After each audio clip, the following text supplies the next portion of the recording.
Hey guys, welcome back to the channel. Before we begin, I just want to thank all of my patrons for supporting this channel and for making all this possible. Thanks a lot, guys. So today, this guitar is gonna get some Elixir strings. It's a G&L Legacy, made in USA. It's my #1 guitar. For those of you that don't know, when Leo Fender sold his company Fender in 1965, he worked in Music Man in the 70s, and then after that he and George Fullerton created G&L guitars. You see it says G&L guitars by Leo. He himself said that the G&L line of instruments were the best instruments he's ever made. I couldn't agree more. This is a great axe. It's a 1993 and I played it to death, gigged with it a lot, recorded with it, works like a charm. We're gonna put a new set of Elixir strings on it and give it a little setup. Here we go.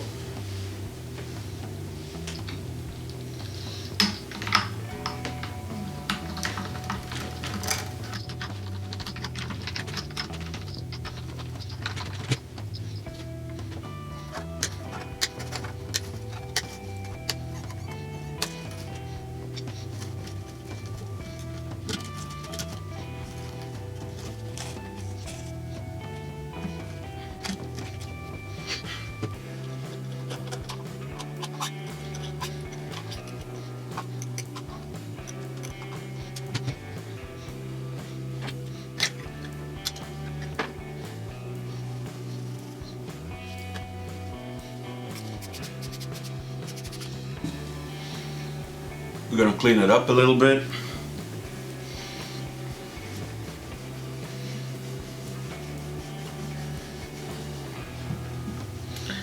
The one thing about this guitar that is different from most Strats by Fender is that it's got a 12-inch radius, more of like a Les Paul, which makes it really good for soloing. I got so used to that. I got this guitar.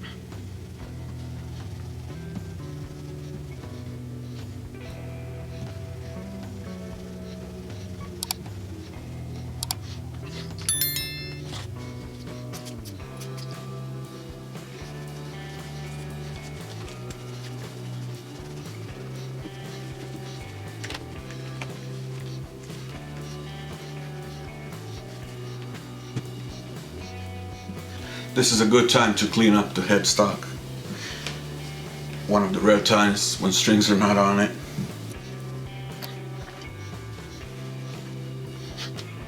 Okay, now that it's all cleaned up, time to put new strings on it.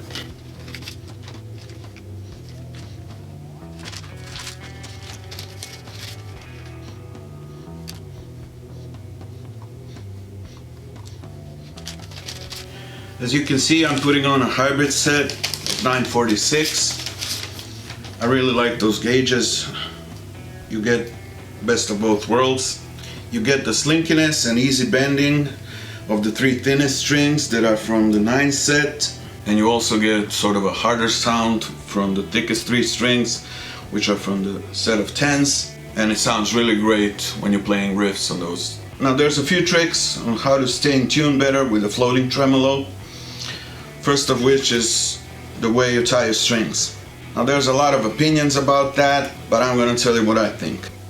The more turns you have around the pegs, the harder it is to stay in tune. So what I do is this. Take the string, you put it through the hole, and you go the other way from the way it would naturally wind. Then you go under the string and you pull up. This way, when you tighten the string, it locks itself in place. And you don't need a whole lot of turns. Just enough to grab the string. Now when you cut it off, of course you don't want to poke yourself on this, and you don't want to damage your case. So what I do is I take this end and I roll it downwards, and that's it. And we do the same thing 6 times. Oh, and the important thing when you do it this way is to start with them pointing at around 1 or 2 o'clock. Because if you start with the holes pointing this way, there's a chance that the string will not catch on itself.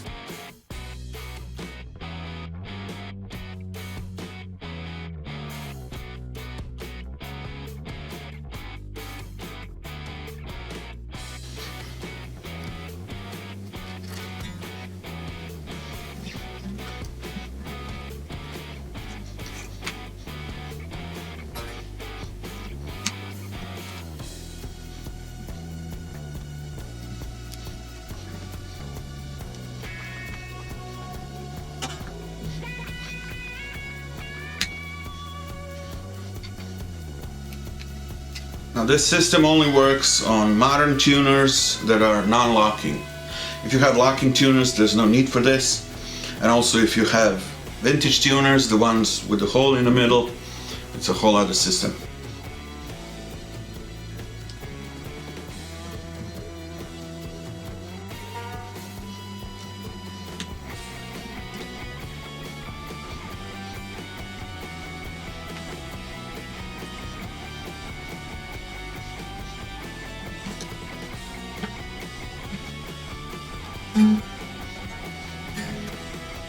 So this way, as you can see, when you're done, it's all nice and neat. Every peg has maybe half a turn on it, so it'll stay in tune really good. Also, you will not damage your case, you will not cut yourself or stab yourself with the ends. And that's it. Now we're going to tune it up to pitch. At this stage, you don't have to be very accurate because we're going to repeat this process a lot of times. Get yourself a good tuner. I use the Accurate tuner in Amplitude 4.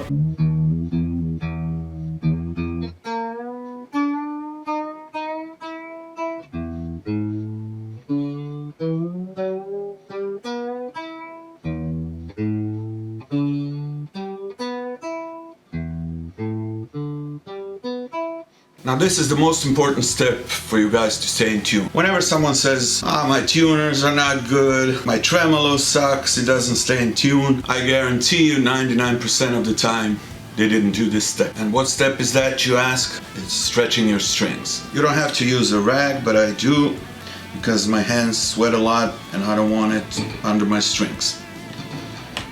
So what you do is you take the string, you push with your thumb and with your index finger, and you go up and down the string like this.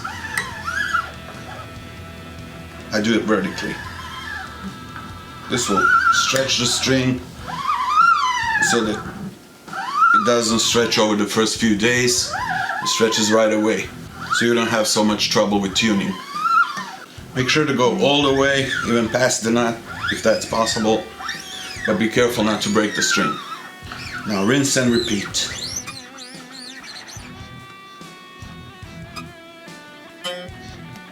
Now on the thinnest strings, be extra careful not to break them.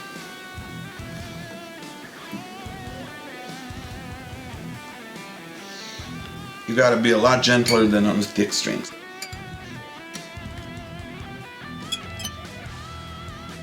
That's it. I also make sure that the string is seated properly at the bridge and at the nut.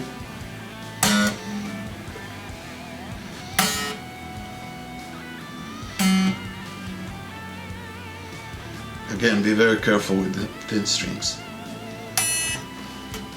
What I like to do is also to press on the tremolo just to make sure everything sits in place. And also on the other side.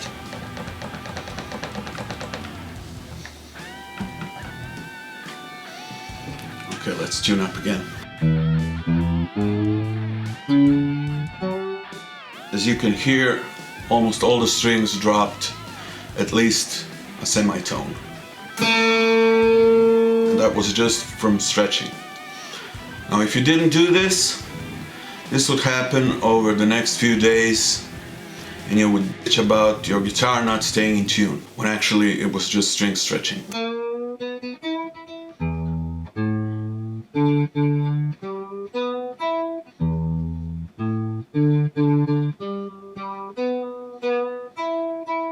Oh, and one more thing, always tune up.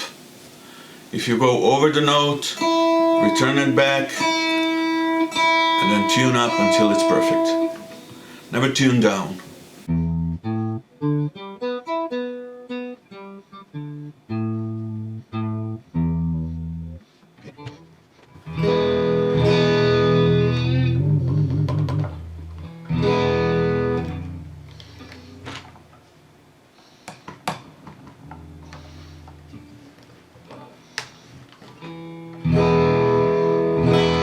As you can see, it stays perfectly in tune.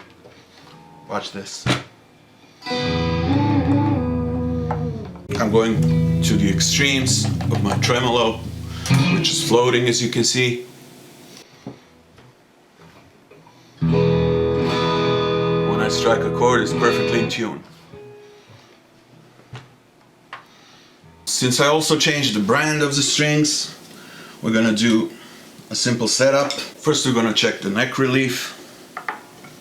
You put a capo on the first fret, you press the last fret, and at the 7th I like to have about 12,000.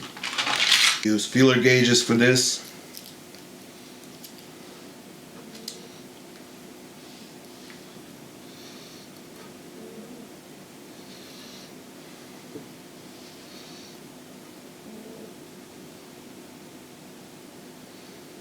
And that's just about perfect. Also, when you do this, you want to check in playing position. And that just slides in there. Perfect. Next, we're going to check the string action. For this, I use a string action ruler. I like to have about 4/64 across the board. You check at the 12th fret.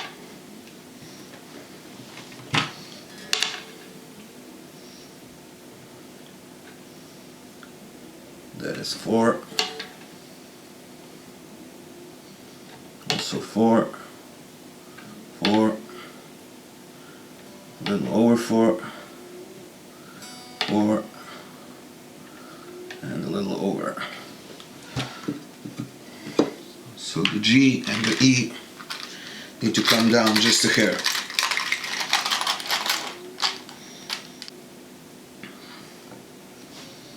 Usually a half a turn is enough, sometimes even just a quarter.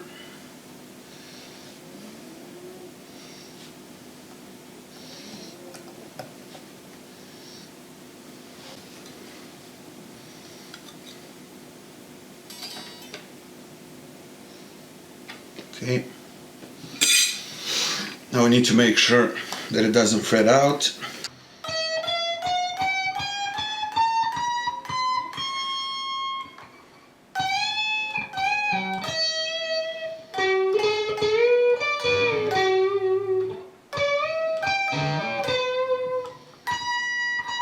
Okay, let's tune it back to pitch.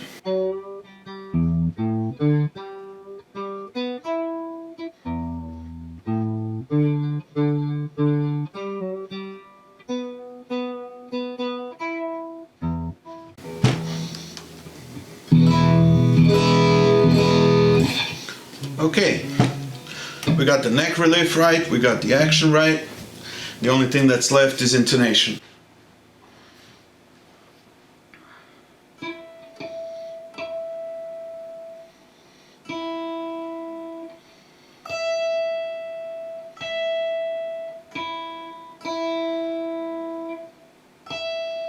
That's dead on.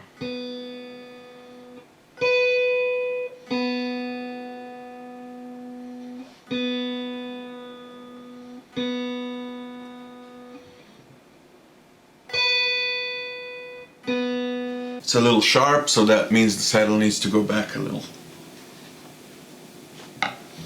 Okay, tune it back up.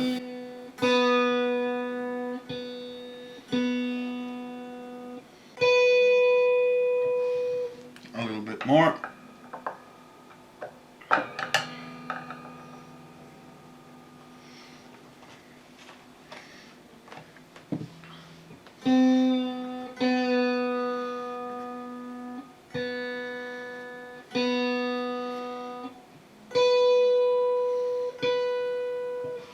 That's a little too much.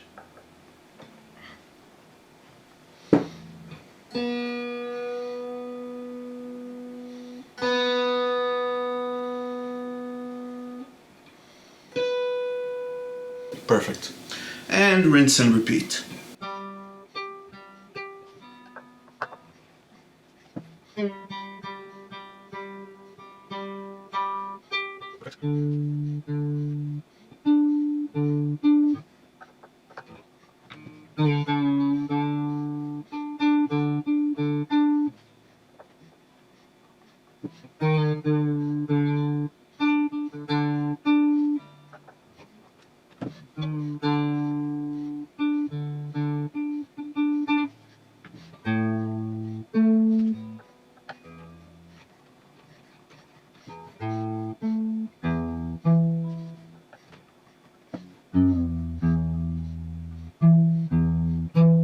Perfect.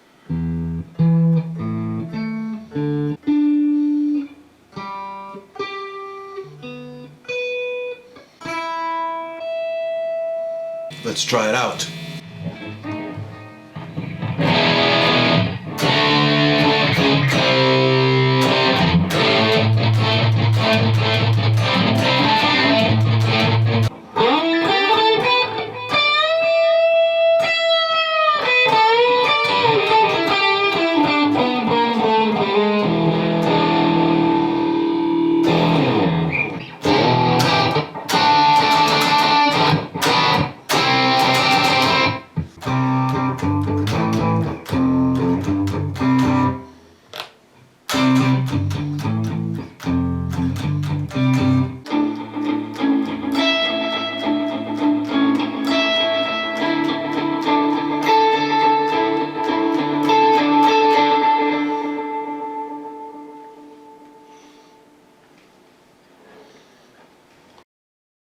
Well, that's it for today, folks. Thanks for watching. Alright, thanks for watching till the end. As always, links to tabs for all the riffs and other goodies are down in the description. Please hit the subscribe button, it's totally free for you and it helps me too. Hit the bell for notifications, and if you like my videos, hit that like button for the algorithm. If you don't, make sure to hit that dislike button twice. Special thanks to all my patrons, and I'll see you in the next one.